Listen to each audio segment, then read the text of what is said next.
Bueno, muchas gracias. No creo que haga mucha falta el micrófono, pero bueno, por si acaso. Gracias por la presentación. ¿Perdón? Para el vídeo. Vale, entonces sí. Vale. Bueno, pues digo que muchas gracias por la presentación y sobre todo muchas gracias por la invitación a participar en este evento a José Luis de Gío, aquí nuestro factotum.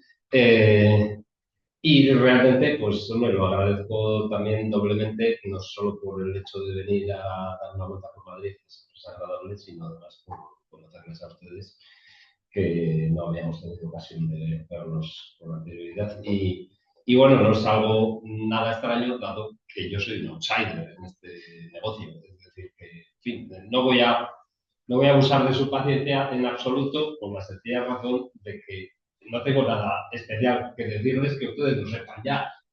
Es decir, lo que me ha sorprendido de esta estancia aquí es justamente que existen los cartagenistas. Existe una secta de cartagenistas. Eso es algo verdaderamente, es una cosa un poco sorprendente y bueno, pues, no raro teniendo en cuenta que estamos hablando del mundo de los conversos, el mundo de las sutilidades, de las oscuridades, de los caminos los caminos ocultos dentro de la cábala, ¿no? Estamos en ese mundo, ¿no? El mundo que me es completamente ajeno, absolutamente. Entonces, bueno, cuando José Luis me comentó hace ya muchos meses que tenía intención de organizar este evento y me habló de la posibilidad de participar, pues yo osadamente, como es habitual, dije que sí. Más que nada, pues por tener ocasión de vernos y de charlar un poco, de saber otras cosas. Pero de Alonso de Cartagena no sabía prácticamente nada y sigo sin saber. Ahora sé algo más gracias a ustedes. Gracias a ustedes y a estas excelentes presentaciones que he escuchado hoy. Y algo un poco que he mirado antes de venir. Pero realmente sigo sin saber gran cosa comparado con lo que saben ustedes que son cartagenistas. Caramba, estoy hablando en un terreno que evidentemente no es el mío y que además me parece que es una invasión de un territorio ajeno. Entonces he venido a aprender. Esta vez no he venido a hablar de mi libro, como decía Umbral, y como suelo decir yo también cuando voy a los congresos de Derecho Romano, pues suelo decir, pues vengo a hablar de mi libro, vengo a hablar de lo que esté haciendo en ese momento. Aquí no vengo ni a hablar de mi libro, vengo a escucharles a ustedes y poco más.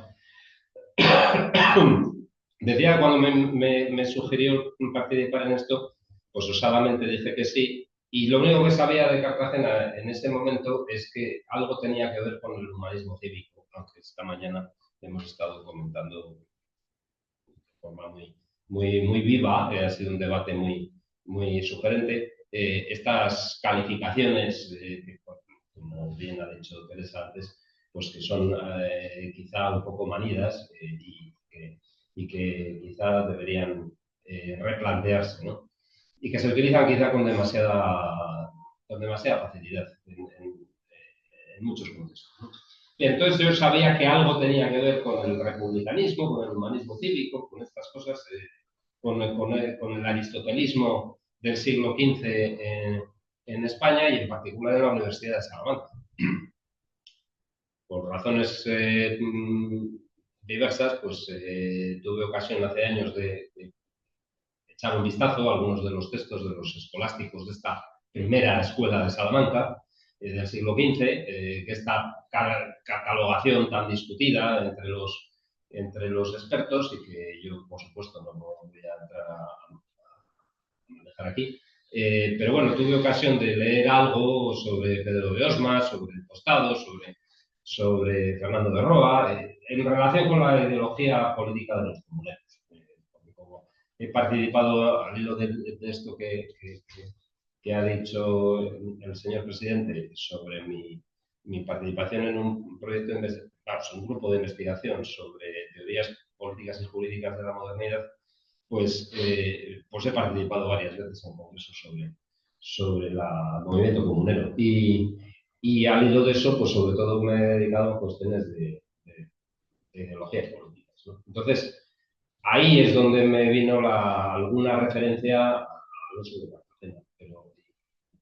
vi algo, la poca bibliografía que en Valladolid tenemos al respecto, relacionada con los inicios del humanismo cívico, como se quiera llamar, el humanismo republicanista en Castilla o en España. Y poco más, es decir, no sabía nada más. Entonces, mi primera idea fue hablar algo sobre esas cuestiones. Menos mal que no lo hice, porque, claro, en realidad yo no tenía ni idea de que existía una secta de cartagenistas y que sabían un montón de las ideas de Cartagena sobre el republicanismo cívico y sobre el uso de los clásicos para la construcción de un lenguaje político moderno y la colaboración a la construcción de un espacio político nuevo que de alguna manera superara los particularismos medievales. Entonces, José Luis fue el que me incitó a mirar algo sobre las cuestiones jurídicas, más estrictamente jurídicas. Yo no tenía la menor idea de que Alonso de Cartagena fuera un jurista. Y después de lo que he escuchado hoy y lo poco que he leído antes de venir aquí, pues sigo pensando que de jurista tenía poco. Hombre, había estudiado muchos años, unos cuantos años en Salamanca, y estudió derecho, a pesar de lo que has dicho, has enfatizado el aspecto jurídico, pero luego, curiosamente, en tu exposición, pues de lo que se ha hablado continuamente es del lenguaje moral, del léxico moral, y que es verdad que se entrecruza con el derecho, claro, lógicamente, porque el derecho, al final, pues claro, tiene ese componente de equitas, ¿no? La epiqueia que hablábamos esta mañana. Claro, evidentemente que el derecho trata de hacer la justicia concreta. Y entonces, claro, que entran elementos de corte moral y ético en el discurso jurídico, pero el discurso jurídico en sentido estricto es un discurso técnico de organización social, es una ingeniería social.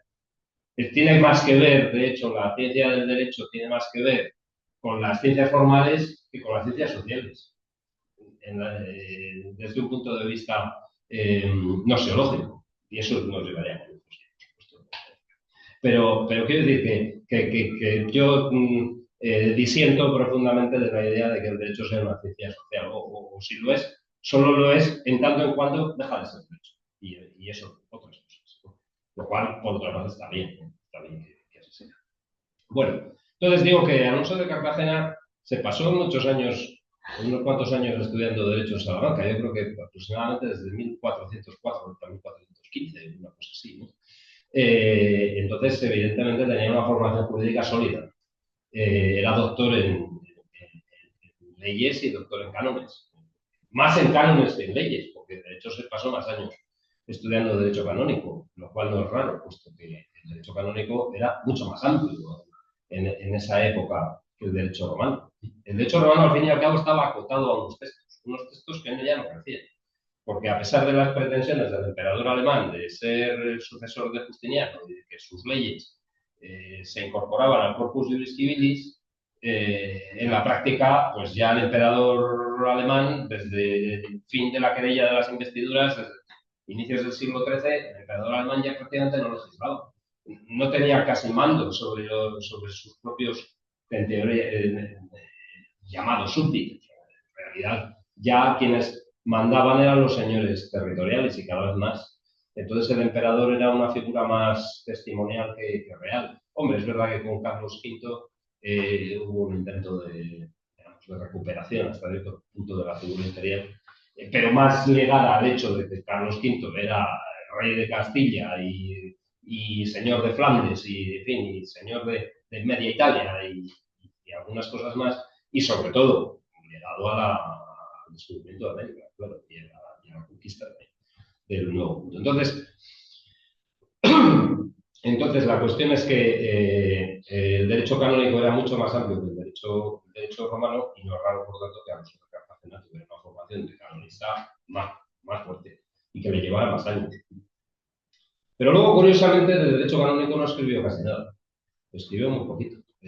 Lo que es de derecho canónico en sentido estricto. Otra cosa es que utilizara en algunas de sus obras, como aquí hemos visto, y que ustedes saben mucho mejor que yo, pues utilizará referencias al derecho canónico, naturalmente, pero desde un punto de vista estrictamente técnico, prácticamente, quitando el defensorium, es que no hay ningún texto que se pueda decir, y ni siquiera ni siquiera este, es un texto que tenga como centro el derecho canónico, en absoluto. Es decir, no escribió apenas el derecho canónico.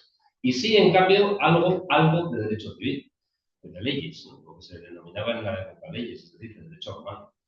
Y sí, efectivamente, algunas de sus obras, el Tractatus Superlegem Gallus, sobre todo, pues, la más relevante desde el punto de vista jurídico, y luego, pues, el discurso sobre la precedencia de los asientos en el Concilio de Basilea, pues, la propositio super altercatione preeminentia serium inter oratores regum Castella et Angliae, afortunadamente donde vencieron los oratores regum Castellae. Bueno, pues esa obra también evidentemente tiene algo de componente jurídico. Las misivas que envió en su legación ante el rey de Romanos, es decir, ante el emperador alemán Alberto II, cuando el Papa le encomendó que mediara en conflicto con el rey de Polonia, el rey Ladislao Jagiellonian, si no recuerdo mal. Bueno, y sobre todo, naturalmente, las alegaciones sobre conquista insular en Canaria contra portugalenses, que es teóricamente la obra de la que yo debería hablar aquí y de la que no voy a hablar, por la sencilla razón de que ya se ha hablado mucho. No se ha hablado mucho aquí, tú lo has citado, María, pero no se ha hablado mucho aquí, pero que ya está dicho. Quiero decir que lo que yo pudiera decir ya está dicho, porque después de que José Luis me sugiriera la idea de participar en esto y además me sugiriera la idea de mirar las obras con mayor componente jurídico de Cartagena, que, como digo, yo desconocía, que fuera jurista, pues efectivamente me he dado cuenta que es que ya hay muchos escritos sobre el tema, es que tampoco puedo aportar gran cosa. En concreto sobre esta obra, es decir, hay el propio José Luis Gio, junto con Cristian Aguirre, tienen un artículo de 2018 sobre esta obra y los argumentos de Palacio Rubios, ¿no? Si no recuerdo mal. Y luego hay, bueno, por supuesto, la edición crítica y traducción española de González Rolán y otros. Y luego hay, sobre todo, unos cuantos artículos de Luis Rojas Donat, que es un investigador, o Dorat, que es un investigador chileno que ha dedicado unos cuantos artículos a este tema. Y además también he visto que hay otro artículo de Fermín Hernández González de 2017, donde precisamente habla de las bases jurídicas de estas alegaciones. Por lo tanto, lo que yo puedo decir aquí no sería nada más que resumir lo que ya han dicho estos autores, así que me remito a lo que han dicho ellos y poco más. Es decir, no puedo decir más. Al respecto de esta obra, desde el punto de vista estrictamente jurídico.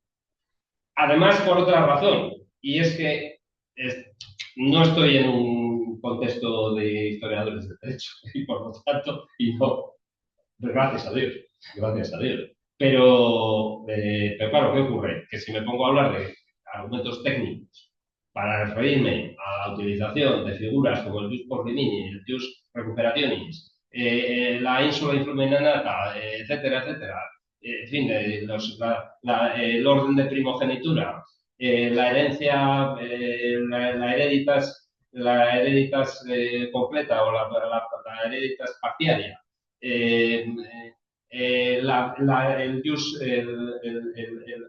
la vis extensiva del derecho de propiedad, etcétera, pues probablemente a ustedes les va a sonar a chino por razón, porque tampoco son cosas que, en fin, fuera del círculo estrecho de los técnicos, no tienen mucho, aunque puede tener mucha repercusión, porque, claro, cuando le afectan a uno, sobre todo, por ejemplo, el tema de la herencia, claro, es el tema de decir que es precisamente uno de los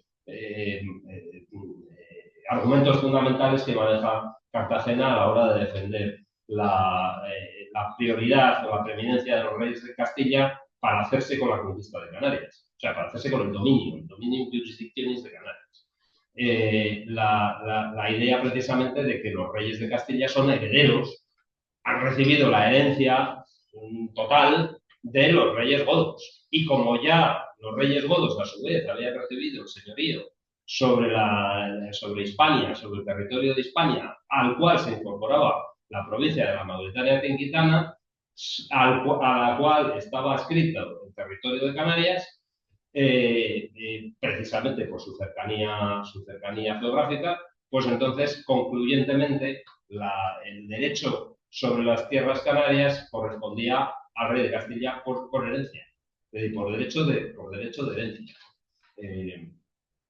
Bien, entonces eso es una cuestión estrictamente técnica que maneja Cartagena aquí y que sirve como otros muchos más elementos de refuerzo de la posición que está defendiendo el autor ante la curia papal. Entonces, ¿cuál es el interés principal que presenta esta obra? Curiosamente no es un interés jurídico. Es decir, puede tener, y sin duda lo tiene, un cierto carácter jurídico, claro que sí, y las otras obras que he mencionado también, pero quitando el Tractatus Superlegengalus, que creo que es la obra que, claro, no las conozco, ninguna la conozco bien, pero así por lo que he visto, muy superficialmente, pues creo que es la obra que realmente responde más a los criterios y a las exigencias técnicas de un jurista de la época. Pero es decir, es un tractatus, es una monografía sobre una ley, es decir, sobre un texto del Corpus Juris Civilis.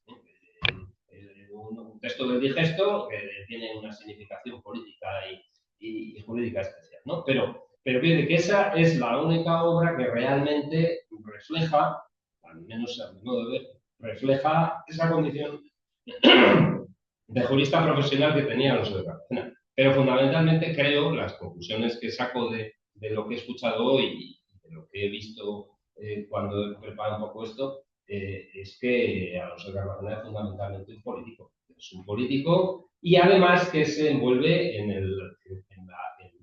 el aura cultural del humanismo, claramente. Es decir, y ese es el punto que quizá podría ser interesante de comentar en otro momento y son las 7:30 y no lo voy a hacer aquí, que es precisamente el hecho de que Alonso de Cartagena puede ser un precedente del humanismo jurídico.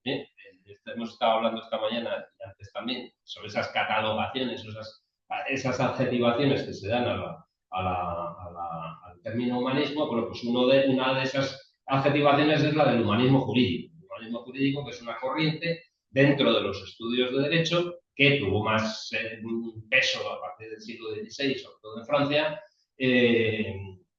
y que, bueno, que tiene unas características especiales porque de alguna manera trata de aunar la tradición de los estudios jurídicos medievales, pero incorporando elementos culturales procedentes de la lectura de los autores clásicos. Bueno, pues entonces creo que Alonso de Cartagena, y es algo que yo desconocía completamente y que creo que se puede profundizar en ello, y eso sí que no está escrito, que yo sepa, es, si no un humanista jurídico en sentido estricto, que eso es precisamente lo que habría que matizar, sí que es en todo caso un precedente. Lo que se dice siempre sobre el humanismo jurídico en España es que este empieza con Nebrija. Es Nebrija el primer autor y prácticamente el único, hasta salvo Antonio Agustín, que se puede calificar de verdaderamente un humanista jurídico. Y poco, porque Nebrija al fin y al cabo era un erudito que sabía de todo un poco y tanto de la gramática, pues de nada, mucho, en fin, de la gramática sí, claro.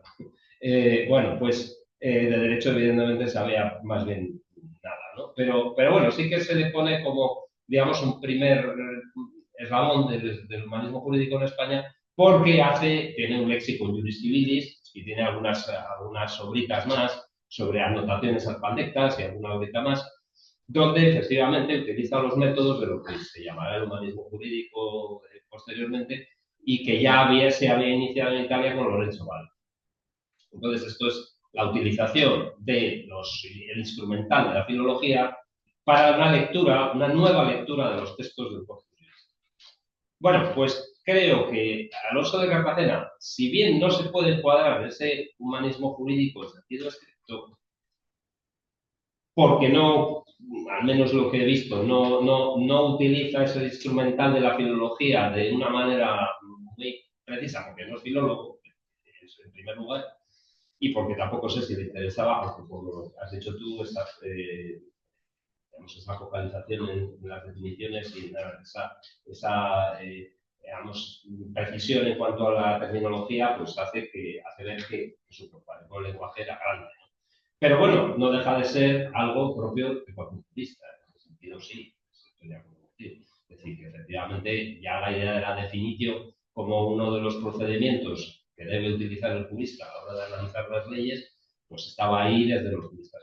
Bueno, pues digo que aunque no era estrictamente un jurista filólogo, sí que es verdad que esa utilización que hace de las referencias a las obras clásicas, ese peso de la historia como vehículo de transmisión del saber jurídico, de la norma, vehículo de transmisión de la norma. La norma no está solo en la ley, sino que también está en la historia. También está en la historia, como también está en la sabiduría de los filósofos.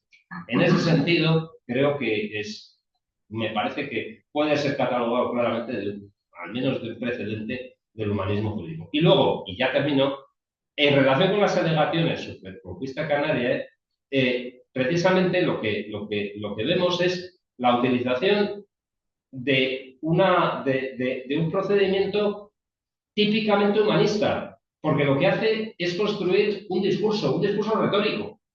No es una obra jurídica realmente. La utilización del derecho es solo, no digo que anecdótica, no lo es central, claro, pero es una utilización instrumental. El derecho es puramente instrumental, no es el vehículo, no es el hilo conductor del discurso, en absoluto. De hecho, creo que la historia tiene casi más peso, diría yo, desde el punto de vista del refuerzo argumentativo y de la capacidad persuasiva dentro de este texto que el derecho. El derecho es un elemento que se menciona sobre todo para hacer la refutatio de los argumentos que habían defendido los reyes de Portugal para tratar de convencer al Papa, y que de hecho lo habían convencido. El 6 de septiembre de 1436, el Papa había dictado una bula donde les daba el derecho a entrar en Canarias y apropiarse de las islas grandes, las que no estaban ya tomadas por los castellanos. Bueno, tomadas por los normandos, pero a nombre del rey de Castilla. Bueno, pues para refutar, sobre todo para refutar los argumentos de los reyes portugueses, es donde utiliza de una manera más precisa el derecho romano. El derecho romano, pero no el canónico. Y eso es sorprendente porque, curiosamente, es un texto donde el derecho romano es como argumento jurídico, es sin duda absolutamente dominante sobre el derecho canónico, pero es un texto enviado al Papa para convencer al Papa de que revoque esa decisión. En realidad estaba escrito antes de la bula, parece ser, es que estaba ya escrito el texto antes de que dictara el Papa la bula de septiembre de 1436. Pero solo unos pocos días después, gracias a la lectura que hizo el embajador del rey de Castilla ante la Santa Sede del texto de Cartagena, el Papa Eugenio IV revocó su bula anterior y dicta una nueva en noviembre de 1436, 22 de noviembre de 1436, si no recuerdo mal, donde concede a los reyes de Castilla el derecho a la ocupación y al dominio jurisdictionis sobre el territorio de las Islas Canarias. Bueno, pues en un texto enviado al Papa, curiosamente lo que se utiliza principalmente es el derecho romano. Y además en un texto que tiene claramente una composición retórica, que no es un texto jurídico. No es un texto, no responde a la típica quaest juris. Otros textos de Cartagena sí que responden a algo más. El discurso sobre la referencia en los asientos en el concilio de Basilea sí que tiene una estructura más típica de los textos jurídicos, una quaest juris, ¿no? Pero en cambio estas alegaciones no, son un discurso retórico, claramente de influencia ciceroniana. Aplica rigurosamente las partes del discurso que Cicerón define en el De Inventio. Y no lo voy a contar porque ya me he pasado de tiempo y porque lo pueden leer ustedes en cualquiera de los trabajos que ya se han publicado. Entonces, lo que vengo a decir simplemente es que Cartagena, ¿era un jurista de formación? Sí, pero sobre todo de mentalidad, creo que era claramente un político que utiliza el derecho como un instrumento más para la consecución de unos determinados fines que son los que aquí se han comentado sobre.